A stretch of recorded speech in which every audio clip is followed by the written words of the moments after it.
আমরা প্রশংসা করলাম কার? সব সময় প্রশংসা করতে হবে কার?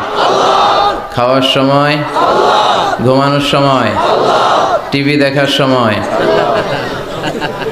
টিভি দেখেন না আপনারা? দেখেন না কেউ? কেন দেখেন না? টিভিতে ভালো ভালো প্রোগ্রামগুলো দেখা যাবে, ঠিক কি না? আসলে টিভির কোনো দোষ নাই। টিভিতে যদি ইসলামিক প্রোগ্রাম দেখেন ওটাতে সওয়াব আছে না নাই? আপনি খারাপ প্রোগ্রাম দেখলে যেমনি আপনার আমলনামাতে গুনাহ লেখা হবে, অন দ্য কন্ট্রারি তার বিপরীতে আপনি ভালো প্রোগ্রাম দেখলে আপনার আমলনামায় সওয়াব দিবে কে? একই ছুরি দিয়ে ডাকাত মানুষ মারে, আর ওই একই ছুরি দিয়ে ডাক্তার অপারেশন করে রোগী বাঁচায়। ওই জন্য ছুরির কোনো দোষ নাই, দোষ হচ্ছে ওই ছুরিটাকে কোন কাজে ব্যবহার করা হচ্ছে। টেলিভিশনের কোনো দোষ নাই, টেলিভিশনে আমরা লাইভ প্রোগ্রাম দেখি না?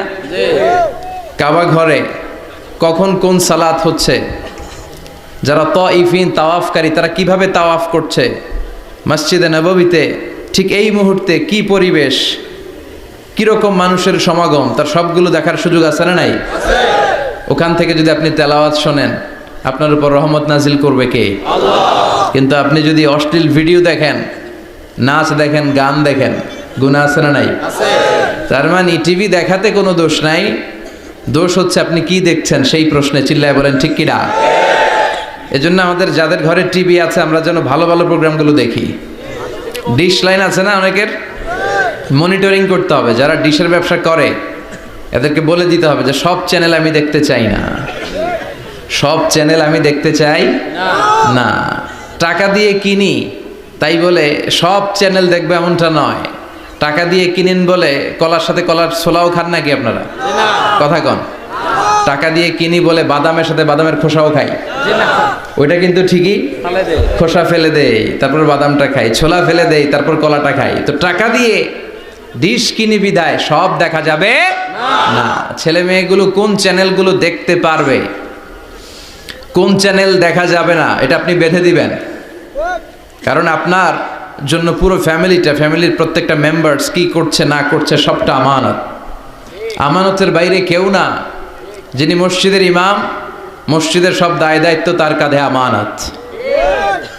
যিনি ঘরের ইমাম, আর রিজালু কাওয়ামুনা আলান নিসা, একটা ঘরের লিডারশিপ দিবে পুরুষেরা, বাবা, ওই বাবার কাঁধে ঘরের প্রত্যেকটা ফ্যামিলি মেম্বার্স হচ্ছে আমানত।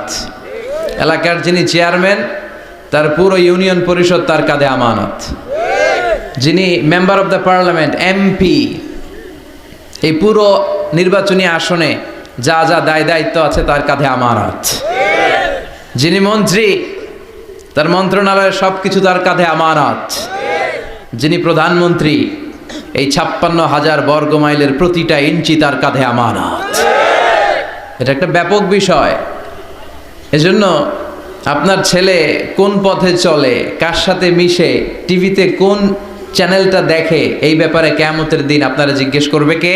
আল্লাহ। কুল্লুকুম রাইন ওয়া কুল্লুকুম মাসউলুন আন রাইয়াতি। তোমরা প্রত্যেকে দায়িত্বশীল, আর প্রত্যেকের দায়িত্বের ব্যাপারে জিজ্ঞেস করবে কে? আল্লাহ। আমরা যেন আমাদের প্রত্যেকের দায়িত্বের ব্যাপারে সচেতন হই। আর এই টেলিভিশন দেখাটা এটা যেন ভালো কাজে লাগাই, আজে বাজে চ্যানেল যেন না দেখি। রাজি আছেন সবাই? আল্লাহ তুমি সহি সমাজ দান করো, আমরা পড়ি আমিন।